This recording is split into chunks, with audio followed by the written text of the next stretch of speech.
Clear किया गया है, 2018 का वैकेंसी को जो है 22-23 में क्लियर किया गया है। तो इसके अलावा इसको भी हम लोग देखते हैं कि जो 2024 का वैकेंसी है कब तक क्लियर होता है वो तो बात की बात है, लेकिन ये जो है फॉर्म फिलअप होना प्रारंभ होने वाला है। तो देखिए कब क्या होने वाला है। तो सबसे पहले तो आप इसमें देखिए कि भारत सरकार द्वारा जो नोटिफिकेशन जारी किया गया है, रेल मंत्रालय रेलवे बोर्ड द्वारा, उसका पता जो सीरियल नंबर होता है, ठीक है, पत्रांक नंबर वो 02 2024 है, ठीक है। अब इसमें अगर बात करें तो किसकी बहाली है, तो टेक्नीशियन की बहाली है। चाहे वो टेक्नीशियन में देखिए आप ये जो पॉइंट्स वगैरह का काम रहता है सिग्नल में, ठीक है, कि ये आप देख सकते हैं कि इस तरह का काम रहता है जो ये दिखाया गया है, ठीक है। तो ये टेक्नीशियन की भर्ती है, ठीक है। अब इसमें हम अगले पेज पे अगर चलते हैं तो देखिए कब से आवेदन आवेदन की तिथि है और क्या जो है कब अंतिम तिथि है, सारा इसमें दिया हुआ है।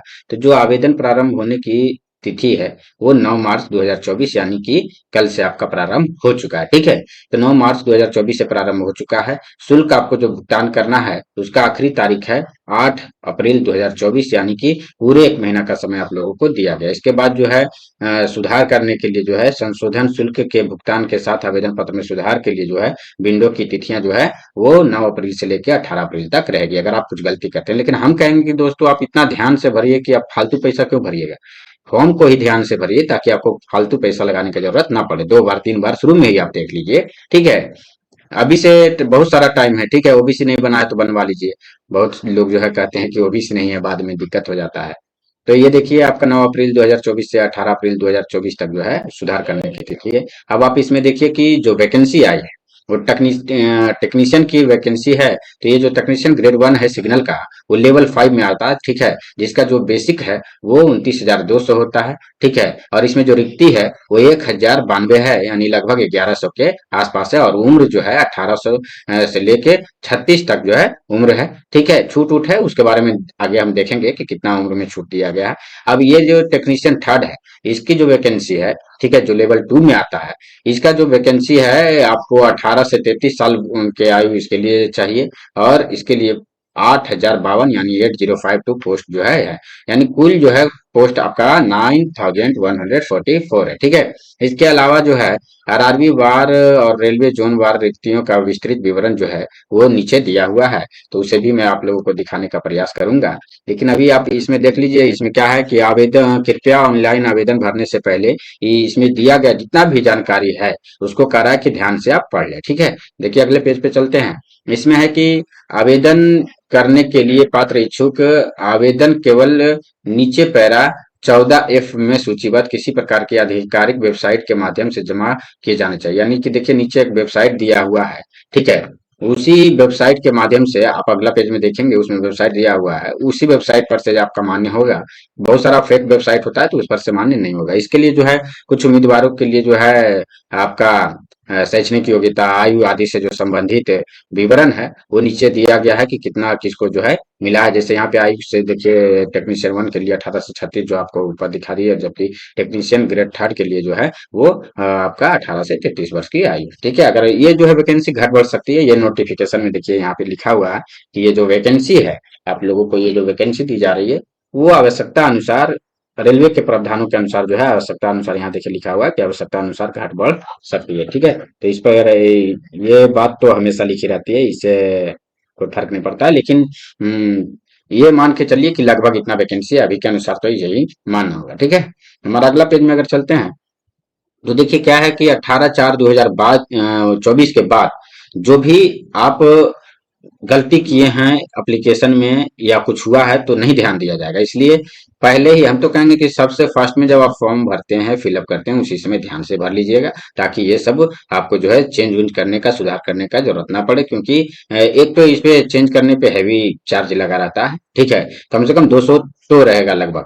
तो इसलिए आप लोग ध्यान दीजिएगा, ठीक है। इसके अलावा देखिए यहाँ पे नकारात्मक अंकन जो होता है वो किस तरह से है, तो देखिए यहाँ पे क्या होता है पहले तो आरआरबी में जो है 1:1 के दर में जो है आरआरबी बार जो है इसमें शॉर्ट लिस्टिंग किया जाएगा डीबी और मेडिकल के लिए, पहले जैसा नहीं है, ठीक है। अभी जो है वन बार वन एक सिलेक्ट करेगा, अगर उसका हो गया सीट खाली है तो फिर से सिलेक्ट करेगा, ऐसा करेगा एक बार में 1:1 का ही अनुपात, यहाँ देखिए साफ लिखा हुआ है, तो 1:1 के अनुपात में जो है लिया जाएगा। ठीक है। और आप लोग भी जानते हैं कि रेलवे में जो है हर एक 3 प्रश्न की गलती पर एक सही प्रश्न के भी उत्तर का जो मार्क्स है वो कट जाता है, तो इसे आप ध्यान रखेंगे। और जो जो वस्तु जो है क्या है प्रतिबंधित है वो यहाँ पे दिखाया हुआ है, आप लोग वीडियो रोक कर देख सकते हैं और ईमेल नोटिफिकेशन में भी पढ़ सकते हैं। ठीक है। इसके लिए आवश्यक कुछ निर्देश भी है, सामान्य निर्देश है जो कि नीचे दिया हुआ है, आप इसको जो है विवरण वीडियो देख रोक कर आप देख सकते हैं। ठीक है। इसमें कुछ खास वैसा है नहीं, वही है कि आपका जो भी मेट्रिकुलेशन के सर्टिफिकेट में या फिर है उस अनुसार सारा चीजों में जो है बदलाव करवा लें, कोई चीज में मतलब गलती ना हो, तो इसी चीज के बारे में इतना पूरा विवरण है। डीबी के समय ये होना चाहिए वो होना चाहिए, आप देख लीजिएगा। ठीक है। इसमें भी उसी चीज का वर्णन है कि किस तरह से जो है वैकेंसी बढ़ सकती है घट सकती है, किस तरह से आवंटन होगा, किस तरह से पोस्टिंग होगा। ठीक है। इसके बाद अगर यहाँ पे हम आते हैं तो यहाँ पे आप देखिए दृष्टि मानक सबके लिए दिया हुआ है, बहुत लोग दृष्टि मानक नहीं देखते हैं और पोस्ट प्रेफरेंस गलत भर देते हैं, तो आप लोग से निवेदन है कि दृष्टि मानक अवश्य देखिए। ठीक है। तो साइट कितना किसका है देखिए, यहाँ पे A3 चिकित्सा मानक के लिए शारीरिक रूप से हर तरह से फिट, यहाँ पे चश्मा का भी दिया हुआ है कि इतना इतना जो है आपका विजन होना चाहिए, तो आप इसको ध्यान से देखें कि आपका किस, आप अगर आई जांच नहीं करवाएं तो करवा लीजिए कि आपका आंख का जो साइट है वो कितना है, A3 है, B1 है, B2 है, कितना है, इसको आप ध्यान ध्यान से देख लीजिए। ठीक है। इस अनुसार उसी अनुसार जो है पोस्ट प्रिफरेंस को जो है आगे भरिएगा ताकि आपके लिए ज्यादा सुविधाजनक हो। अब यहाँ पे देखिए सलाह दिया जाता है कि जिससे इतना वेबसाइट मतलब ये जो वेबसाइट आप देख रहे हैं indian railway.government.in पर, ये पूरा खंड इस पर दिया हुआ है, मेडिकल मैनुअल सारा चीज दिया हुआ है, तो सलाह दिया जाता है कि अध्याय 5 को पढ़ें, ध्यान से पढ़ें। अब देखिए अप्लाई करने के लिए जो आवश्यक शर्तें हैं वो क्या क्या है, तो राष्ट्रीयता नागरिकता, एक उम्मीदवार जो है भारत का नागरिक हो या नेपाल का नागरिक या भूटान का विषय, यानी इस तरह से पहले राष्ट्रीय नागरिकता के बारे में है। उसके बाद अगर नेक्स्ट पेज पे हम अगर जाते हैं तो देखिए इसमें है कि किस क्षेत्र का है, उसको तो सिलेक्ट करना पड़ेगा आपको, कहाँ से है नहीं है। ठीक है। मूल रूप से है, बसने में बसे हुए हैं, वो सब सिलेक्ट करना पड़ेगा, वो ज्यादा करके हम लोग इंडियन ही होते हैं, फिर भी कुछ लोगों के लिए ये जरूरी हो सकता है, तो आप लोग सिलेक्ट कर लीजिएगा। अब देखिए यहाँ पे आपको एक बार इसके पहले भी आपको दिखा दिया था कि इतना जो है एज है। ठीक है। अगर समान रूप से निर्धारित आयु देखे तो 1833 है, या 1830 है, लेकिन अभी जो इसके पहले आपको हम बता रहे थे कि 1/7/2024 को जो आयु होना चाहिए वो आपका 18 से 36 है, यानी कि सीएन के लिए लागू आयु जो है, ठीक है, समान रूप से इतना रहता है। ठीक है। लेकिन अभी इतना 18 से 36 है और 18 से 33। ठीक है। हमारा अगला जो इसके बारे में है कि अब छूट कितना कितना मिलेगा उम्र में, तो देखिए अब क्या है कि SC ST के लिए 5 साल छूट मिलेगा, यानी कि छूट आयु समा 18 से 36 वर्षीय हो गया। अब इस पे जो आयु का छूट मिलेगा, SC ST उम्मीदवार को 5 साल छूट मिलता है, OBC को 3 साल छूट मिलता है। इसी तरह एक सर्विसमैन के लिए जो है UR कैटेगरी के लिए 3 साल, एक सर्विसमैन के लिए NCL OBC के लिए 6 साल और SC ST के लिए 8 साल, जबकि अगर कोई विकलांग है तो उसके लिए 10 साल का छूट मिलता है। ठीक है। तो ये आप ध्यान से देख लीजिएगा। ठीक है। अगर आप लोग पर कोई भी लागू होता है तो उसे आप ध्यान से देख सकते हैं वीडियो रोक के। ठीक है। इसमें भी आप वो देख सकते हैं कि जो PWBD होते हैं उसमें आप 10 साल तो होते ही है, इसके अलावा जो OBC में होगा, UR के लिए 10 साल है। ठीक है। OBC के लिए 13 साल, फिर SC ST के लिए 15 साल, और वे अभ्यर्थी जो ग्रुप C या ग्रुप D रेलवे में पहले से हैं, ये जो UR या EWS में है तो उसको 40 साल की उम्र तक वैलिड रहेगा। ठीक है। हमारा अगला प्रश्न है कि बताइए इसमें से जो छूट मिलेगा, ठीक है, उसके लिए क्या जरूरी होगा, तो देखिए जो छूट मिलता है उसके लिए हम लोग को कास्ट सर्टिफिकेट यानी NCL या SC ST सर्टिफिकेट की आवश्यकता पड़ती है। ठीक है। तो वो आपको उस समय डॉक्यूमेंट वेरिफिकेशन के समय जमा करना होगा, लेकिन अभी से आप लोग बनवा करके रख लीजिए, ज्यादा बेहतर होगा। ठीक है। तो यहाँ पे अभी हम बता दिए कि किसके लिए कौन सा उम्र में छूट दिया जाएगा, ये वो ग्रेड 1 के लिए था, ये ग्रेड 3 के लिए आप ये सेम है, बस थोड़ा सा का अंतर है, वो 18 से 36 था, ये 18 से 33 है। ठीक है। इस आधार पे जो है चेंज है, बाकी ये सब आप जो देख रहे हैं जो छूट का प्रावधान है वो उसी के समान है। ठीक है। तो यहाँ से आप देख सकते हैं। हमारा अगला पेज में आप देखिए कि दिया हुआ है कि जन्म तिथि कहाँ से कहाँ होना चाहिए। ठीक है। अब देखिए UR के लिए जो कैंडिडेट रहेगा उसका जन्म तिथि 2/7/1988 से जो है कम का नहीं होना चाहिए, यानी कि 2 से 1 नहीं होना चाहिए, ये ध्यान रखिएगा। इसके अलावा ओबीसी के लिए जो है 85, इसके अलावा एससी एसटी के लिए जो है 1983। बहुत लोग को एज का नहीं समझ में आया होगा कि कितना रहेगा तो हम भर पाएंगे, तो यहाँ से आप देख सकते हैं कि अगर आपका यूआर या यूडब्ल्यूएस में है तो इतना होना चाहिए, इतना से एक दिन भी पहले नहीं होना चाहिए, बाद हो तो कोई दिक्कत नहीं है, पहले नहीं होना चाहिए। एनसीएल के लिए यानी ओबीसी के लिए इतना और एससी एसटी के लिए इतना। और जबकि टेक्नीशियन जो आप देख रहे थे थर्ड वाला, उसके लिए इतना 91 है, ये 88 है और ये 86 है एसटी एससी के लिए। तो ये जो है इस तरह से दिया हुआ है और निचली सीमा भी दिया हुआ है कि इतना से मतलब कि आपका कम नहीं होना चाहिए 18 साल से, या जो भी दिया हुआ है प्रावधान इसमें। तो 1/7/2006 यानी 18 साल से कम नहीं होना चाहिए, 1/7/2006 के जो है बाद का जन्म तिथि नहीं होना चाहिए, पहले का होना चाहिए। यहाँ पर है इसके पहले का नहीं होना चाहिए और इसके बाद का नहीं होना चाहिए। तो आप लोग ध्यान दीजिएगा, यहाँ पे एक दो से एक नहीं होना चाहिए और यहाँ एक से दो नहीं होना चाहिए। तो इसे आप ध्यान रखिएगा, ठीक है। और छूट का तो प्रावधान के साथ यहाँ पे दिया हुआ है ही, ठीक है। अब इसी में अगर देखते हैं कि फॉर्म फिलअप करने में जो शैक्षणिक योग्यता है और जो कितना कितना लगेगा वो देखेंगे। तो देखिए यहाँ पे दिया हुआ है कि ऑनलाइन आवेदन भरने की जो अंतिम तिथि है वो 8/4/2024 है। अब देखिए किसी भी मान्यता प्राप्त संस्थान या विश्वविद्यालय से सीईएन में निर्धारित, यानी इसमें जो दिया हुआ है कि शैक्षणिक योग्यता ये होना चाहिए वो होना चाहिए, ठीक है। और क्या बोल रहा है कि निर्धारित शैक्षिक या तकनीकी योग्यता की अपनी अंतिम परीक्षा के परिणाम की प्रतीक्षा कर रहे लोग को आवेदन नहीं करना चाहिए। यानी कि जो जिसका कहने का मतलब होता है ना कि बहुत सारे लोग जो है फाइनल ईयर में होते हैं, ठीक है, वो फिल कर देते हैं, तो उनको फिल नहीं करना चाहिए, ऐसा ये बता रहा है, ठीक है। अभी वेतन स्तर 2 में अगर बात करें तो टेक्नीशियन के पद के लिए पाठ्यक्रम जो है वो अप्रेंटिस या आईटीआई के बदले इंजीनियरिंग में डिप्लोमा या डिग्री स्वीकार नहीं की जाएगी। यानी कि आप लोग साफ साफ इसमें लिखा हुआ है कि अप्रेंटिस या आईटीआई के बदले जो है कोई दूसरा डिग्री अगर आपके पास है, इंजीनियरिंग में डिप्लोमा है या डिग्री है, तो उसको स्वीकार नहीं किया जाएगा, ठीक है। तो कोर्स कंप्लीट एक्ट अप्रेंटिसशिप के बदले में ग्रेजुएट एक्ट अप्रेंटिसशिप को भी स्वीकार नहीं किया जाएगा। ये साफ साफ इसमें लिखा हुआ है कि इसके जगह ये नहीं स्वीकार किया जाएगा। अब देखिए नीचे अगर देखते हैं कि किसमें कितना फी लग रहा है, तो ये देखिए जनरल और ओबीसी के लिए जो फी है यहाँ पे वो 500 रखा गया है, जबकि एससी एसटी और एक सर्विसमैन ये सब जो हो गया उनके लिए जो है आपका जो फी है वो 250 रुपया है, ठीक है।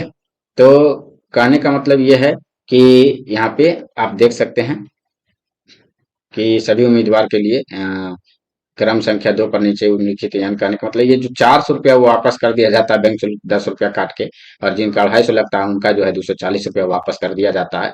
जब सारा प्रोसेस हो जाता है उसके बाद पैसा वापस किया जाता है।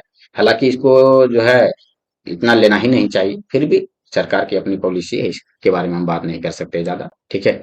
अब प्रत्येक वेतन स्तर के लिए लागू परीक्षा शुल्क का भुगतान भी अलग से करना आवश्यक है। अब देखिए क्या करा कि प्रत्येक वेतन स्तर के लिए लागू परीक्षा शुल्क का भुगतान भी अलग से करना आवश्यक है। यानी केवल सीईटी में भाग लेने वाले उम्मीदवारों को ऊपर बताए अनुसार उनके परीक्षा शुल्क का रिफंड मिलेगा। यानी कि जो सीईटी में भाग लेगा, परीक्षा में भाग लेगा, उसी को, अब कोई परीक्षा ही नहीं दिया, फॉर्म भर लिया, परीक्षा नहीं दिया, तो उसको जो है वापस नहीं मिलेगा, ये ध्यान रखा जाए।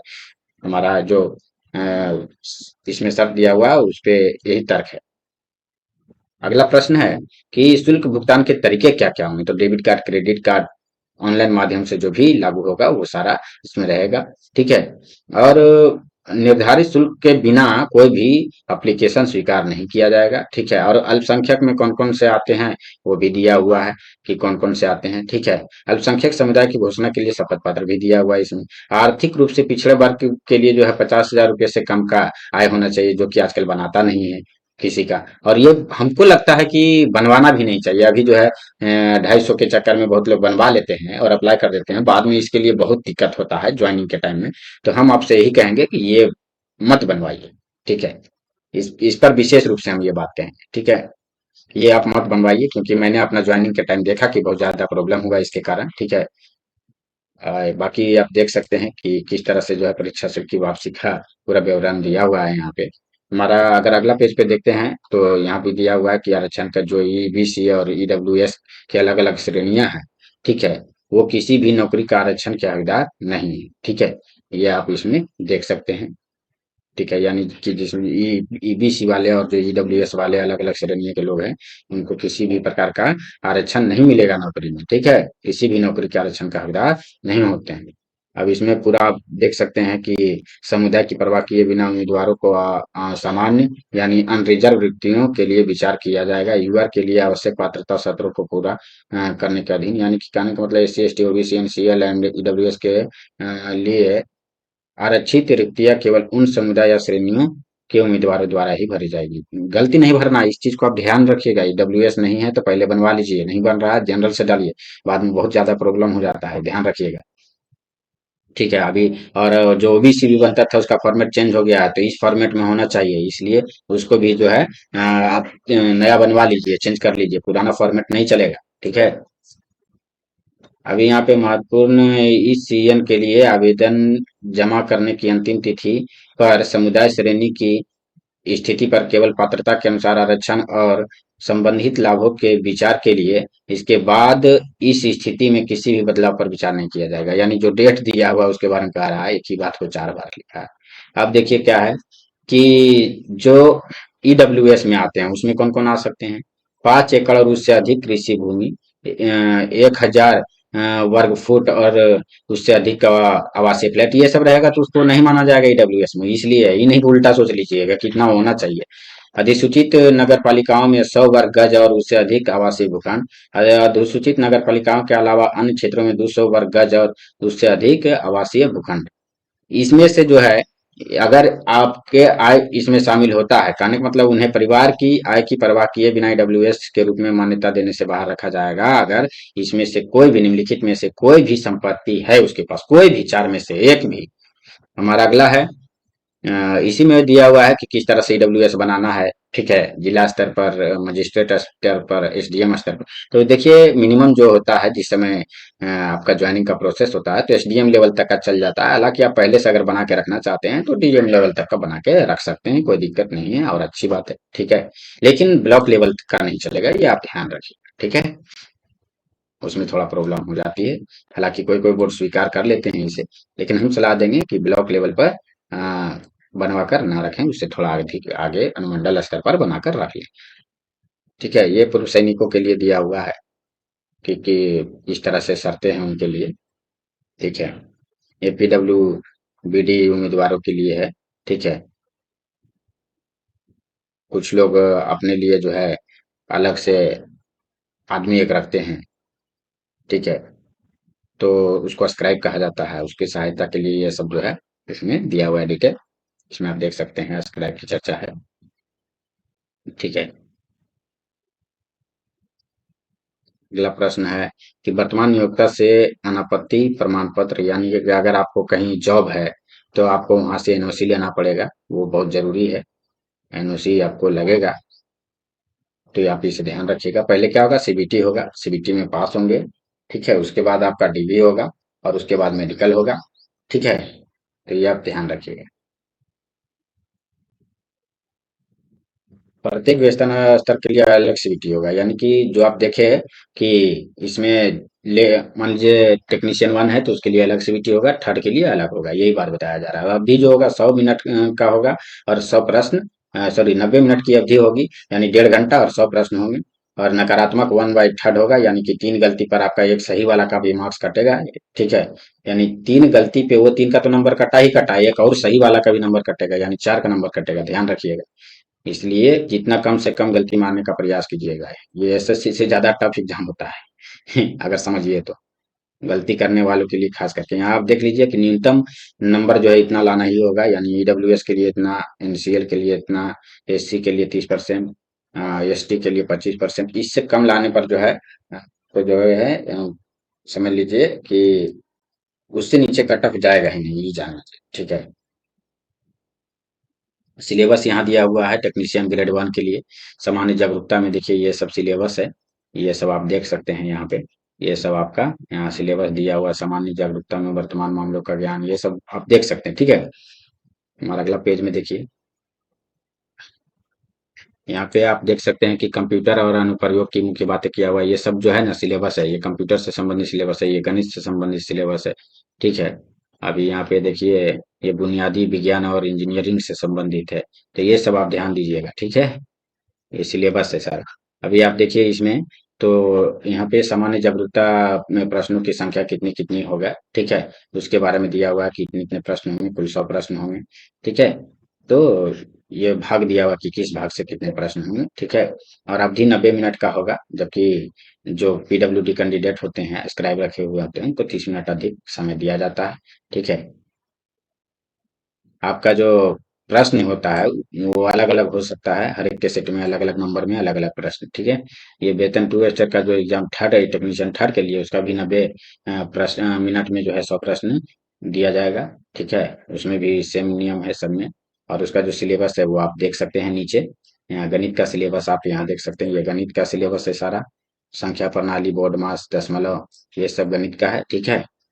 इसके अलावा अगर देखें तो ये आप देख सकते हैं, ये रीजनिंग का है, ठीक है। ये आप देख सकते हैं विज्ञान और इंजीनियरिंग का है, ठीक है। बुनियादी विज्ञान और इंजीनियरिंग का, इंजीनियरिंग ड्राइंग जिसको कहते हैं। ये सामान्य जागरूकता का है।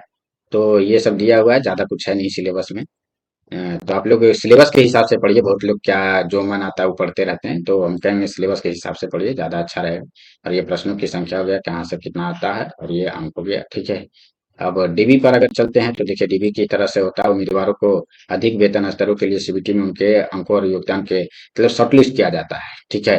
और शॉर्टलिस्ट करने के बाद जो है यहाँ पे फिर क्या कह रहा है कि आवेदन करने के समय जो है कौन सा आप गलती करने से बचिए। तो पहले नंबर तो सारा निर्देश जितना भी दिया हुआ है उसको ध्यान से पढ़ने बोल रहा है। अपना कोई भी वैलिड आईडी है, ईमेल आईडी है, उसको वैलिड एकदम करेक्ट बनाना चाहिए, ठीक है, ज्यादा अच्छा रहता है, ठीक है। और उसमें मोबाइल नंबर और जो ईमेल आईडी डालते हैं उसको चालू वाला डालिए। बहुत सारा लोग जो है डाल देते हैं, उसको भूल जाते हैं, तो वैसा डालिए जो मोबाइल नंबर आप बदल ना दीजिए बार बार, ठीक है, चाहे ईमेल आईडी बदल ना दीजिए बार बार, वही ईमेल आईडी आपको को हमेशा रखना है कोई भी अपडेट पाने के लिए, क्योंकि इसके कारण बहुत सारा मेरा फ्रेंड था उसको दिक्कत हुआ, हालांकि मेरा तो था, कोई दिक्कत मेरे को नहीं हुआ। यहाँ पे आप देख सकते हैं, ध्यान देने की बात है कि उस वेतन स्तर पर जो है 2 और वेतन स्तर 5 के लिए जो है इस तरह से कुछ आपको लिए दिया हुआ है। ये आवेदन भरने से पहले जो है कौन कौन सा ऑनलाइन अनिवार्य स्कैन करना जो है जरूरी है, ठीक है। तो यहाँ फोटो हो गया, उसको जो है क्या लिखा रहा है उम्मीद की हालिया यानी कि अभी वर्तमान की फोटो होनी चाहिए, ठीक है। उसका जो बैकग्राउंड होना चाहिए वो हाइट होना चाहिए, ठीक है।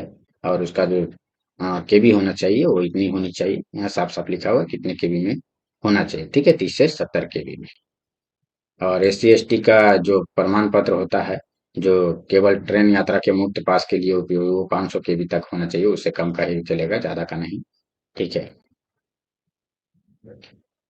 बाकी डिटेल आप यहाँ देख सकते हैं। ऑनलाइन करने का जो लिंक है वो आपको जो है नीचे मिल जाएगा, ठीक है। देखिए ये सारा ऑनलाइन करने का लिंक है।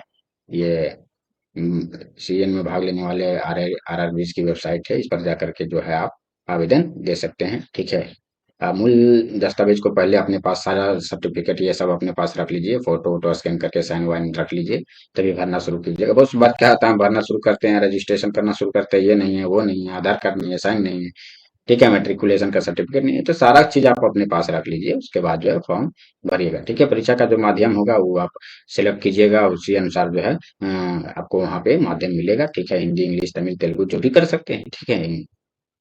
यहाँ आवेदन में संशोधन की प्रक्रिया बता ही दी है आपको कि उसके लिए जो है सुधार के कराना चाहते हैं तो उसके लिए अलग से आपको 250 देना होगा। ध्यान रखिएगा कि गलती ही ना हो तो सुधार का क्या जरूरत है, ठीक है। और अब कोई ऐसे कैंडिडेट रहेंगे जिनका कभी परीक्षा से वर्जित कर दिया है या कभी कोई दिक्कत हुआ है, उसको परीक्षा से निकाल दिया जा सकता है, उनका एप्लीकेशन अमान्य किया जा सकता है, या फोटो सही नहीं है, तो इसलिए ध्यान से सारी चीज को भरें। जल्दबाजी में गलत फोटो या गलत सिग्नेचर या गलत कुछ भी ना करें, ध्यान से करें। और हालिया फोटो ले लें, कहने का मतलब अभी करंट फोटो ले करके उसे ही अपलोड करें। बहुत लोग पुराने फोटो को ही एडिट कर करके लोड करते रहते हैं, तो हम आपको सलाह देंगे कि एक नया फोटो आप करवा लीजिए, उसे आप डाल दीजिए, ठीक है। इसके बाद देखिए आपके भर्ती की प्रक्रिया का चयन है, सीबीटी कंप्यूटर आधारित टेस्ट होगा, ठीक है। इसके बाद जो है कंप्यूटर आधारित एप्टीट्यूड टेस्ट होगा, उसके बाद जो है उन्हें 2 टेस्ट होगा, ठीक है। यहाँ पे फिर दस्तावेज सत्यापन होगा, डॉक्यूमेंट वेरिफिकेशन, फिर मेडिकल परीक्षा होगा, फिर आपका जो है ज्वाइनिंग होगा, ठीक है। इस तरह आप देखिए, यहाँ पे आप देख सकते हैं पोस्ट वाइज जो है पोस्ट 12 यहाँ पे पैरामीटर्स क्या क्या है टेक्नीशियन ग्रेड 1 सिग्नल के लिए, यहाँ पे देखिए दिया हुआ है कि किनके लिए जो है न्यूनतम शैक्षणिक योग्यता क्या होनी चाहिए। यहाँ पे आप देख सकते हैं। ठीक है।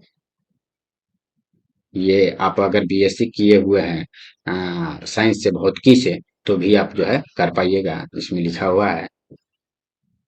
ठीक है। यहाँ देखिए भौतिकी, इलेक्ट्रॉनिक्स या कंप्यूटर विज्ञान या सूचना प्रौद्योगिकी या इंस्ट्रूमेशन की बुनियादी धाराओं के किसी भी उपधारा के संयोजन में किसी मान्यता प्राप्त विश्वविद्यालय या संस्थान से बीएससी या वो 3 साल का डिप्लोमा, ठीक है, या इंजीनियरिंग। ठीक है। अब इसमें फिर देखिए ये, इसमें आपको आईटीआई चाहिए। ठीक है। रोजर और हीट ट्रीटर, या फिर जो है आप यहाँ देख सकते हैं ट्रेड्स में आईटीआई ये सब दिया हुआ है कि इस चीज में जो है आईटीआई चाहिए। इसमें आप देखिए यहाँ पे साफ लिखा हुआ है कि मेट्रिकुलेशन या एसएससी प्लस जो टेक्नीशियन थर्ड है उसके लिए, और साथ में जो है आईटीआई होना चाहिए। एसएससी प्लस उपरोक्त बताए गए ट्रेड्स में कोर्स पूर्ण अप्रेंटिसशिप यानी कि सीए कैंडिडेट जिसको कहते हैं। ठीक है। तो अप्रेंटिसशिप चाहिए इसके लिए। ठीक है। इसमें आप देख सकते हैं, इसमें भी वही सेम है। मैट्रिकुलेशन के बाद ये निम्न जो आप देख रहे हैं, फिटर, कारपेंटर, वेल्डर, प्लम्बर, ठीक है, पाइप फिटर, इसके लिए जो है आपको यहाँ पे अप्रेंटिसशिप होना चाहिए। ये साथ में आईटीआई या फिर इसके अलावा अप्रेंटिसशिप होना चाहिए। आईटीआई भी है तो चलेगा। यहाँ आप देख सकते हैं पोस्ट यहाँ दिया हुआ है, मेडिकल का मानक यहाँ दिया हुआ है। ठीक है। तो ये सब दिया हुआ है। यहाँ पे अगर देखें, ये लास्ट में यहाँ पे देखिए, ये इसमें क्या है, मेट्रिकुलेशन, एसएससी, एनसीवीटी, ये सारे ट्रेड में जो है आपको आईटीआई होना चाहिए, या फिर जो है उपरोक्त बताए हुए ट्रेड में से कोई एक में अप्रेंटिसशिप होना चाहिए। ठीक है।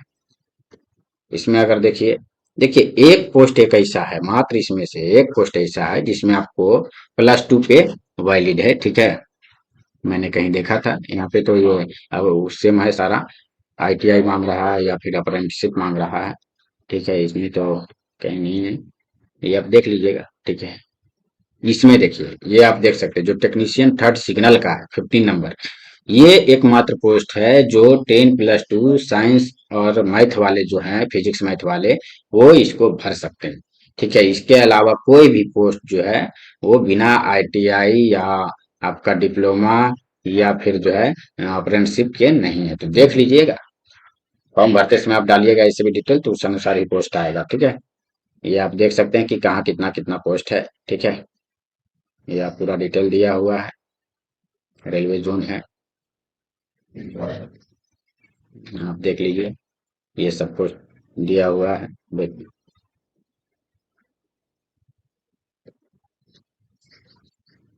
देख लीजिए, ये देखिए।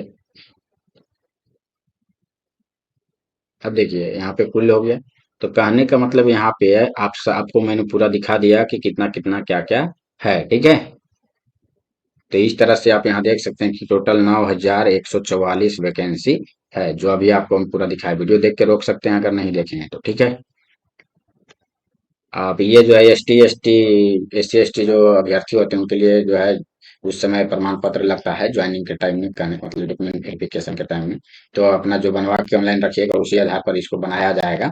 ठीक है। आपका ब्लॉक में, उसके बाद जो है अंचलाधिकारी द्वारा, उसके बाद जो है एसडीएम के द्वारा, और ये आपको जमा करना होगा। ठीक है। इसके अलावा देखिए, ये शपथ पत्र हो गया SC ST के लिए, इसमें कुछ करवाना नहीं है, खुद से करना है। ये आपका ओबीसी के लिए हो गया, नॉन क्रीमी लेयर के लिए नया ओबीसी का प्रमाण पत्र इस तरह का बन रहा है, तो आप लोग नहीं बनवाए हैं तो बनवा कर रख लीजिए। और इसमें भी जो है उसी ऑनलाइन वाला के आधार पर जो है, इसमें भी जो है पहले अंचलाधिकारी द्वारा बनाया जाएगा, और फिर जो है यहाँ पे एसडीएम द्वारा बनाया जाएगा। इसके बाद भी अगर आप चाहते हैं कि जिला अधिकारी से बनवा ले तो बन जाएगा। ये सब अभी आपको केवल ऑनलाइन वाला बनवा के रखना है, ये सब अभी आपको कुछ नहीं करवाना। ठीक है। ये एनसीएल आपका ओबीसी के लिए घोषणा पत्र हो गया, इसमें खुद से लिखना है, कुछ नहीं करना है। ये आपका ईडब्ल्यूएस के लिए हो गया, इसको भी जो है बनवा करके ऑनलाइन वाला रख लेना है, अभी ऑफलाइन वाला का जरूरत नहीं है। इसको बाद में जब जो है आपका आ जाएगा मेरिट में नाम, तो उसके बाद इसको निकलवा के आपको करवा के पूरा डॉक्यूमेंट वेरिफिकेशन के समय जाना होगा। ठीक है। और ये आप घोषणा पत्र हो गया ईडब्ल्यूएस का। इसके बाद देखिए ये अल्पसंख्यक का हो गया। ठीक है। ये विकलांग का हो गया। ये सारा सर्टिफिकेट वही है, और बस आपका अलग अलग कैटेगरी के लिए। ठीक है, यहाँ पे अभी देखिए पूछा जाता है उस समय कि कौन सा रोग है कौन सा नहीं है, ज्वाइनिंग के टर्म्स टाइम यहाँ दिया जाएगा, वहीं पे दिया जाएगा, इसको ले जाने की जरूरत नहीं है, इसे आप ले लेते हैं तो कोई दिक्कत नहीं है। उस समय जब डॉक्यूमेंट वेरिफिकेशन होगा, मेडिकल होगा, उस समय ये सब का जरूरत पड़ता है, अभी नहीं पड़ता है। ये मेडिकल के टाइम में मेरे को लगा था। ठीक है, यहाँ पे आप देख सकता है विकलांगता के मामले में सर्टिफिकेट है। ठीक है, ये ऑनलाइन वाला भी बनवा के रख लीजिए, ये सब जो है आपको डॉक्यूमेंट वेरिफिकेशन और मेडिकल के समय जो है यूज होगा। ठीक है, ये सब का जरूरत अभी है नहीं। ठीक है, तो हम उम्मीद करते हैं कि आपको हमारा जानकारी पसंद आया होगा। फिर भी आपको कुछ जानकारी नहीं समझ में आया तो हमारे कमेंट बॉक्स में आप कमेंट करके पूछ सकते हैं। तो जय हिंद दोस्तों, हम पूरा प्रयास किए कि आप लोगों को सही जानकारी दे पाऊं, और आप लोग जो है जल्द से जल्द अपना डॉक्यूमेंट अप्लाई कर दे। ओबीसी, एससी, एसटी जिस भी कैटेगरी से हैं अपना जो है सर्टिफिकेट के लिए अप्लाई कर दे। और ओबीसी ऑनलाइन वाला जो है, या एससी एसटी सर्टिफिकेट जो है, कास्ट सर्टिफिकेट ऑनलाइन